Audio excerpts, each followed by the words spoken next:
intenziven reset, ne?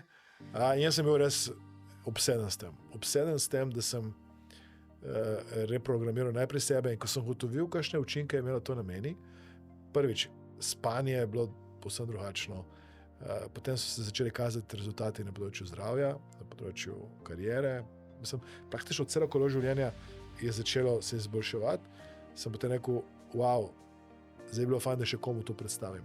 In na začetku sem predstavil enemu ozkemu krogu prijateljev in so mi začeli reči, Aleksander, to moraš ti predstaviti še komu. To je res koristno, to so dragocena orodja. In z tega vidika je potem začel ta proces učenja, ki ga še zdaj počnem. Ne? Torej, jaz nikoli nisem mislil prej, da bom učil hipnozo.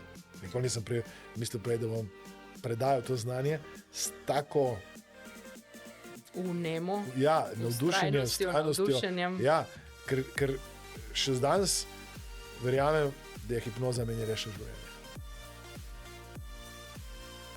In verjamem, da rešuje življenje marsikomu.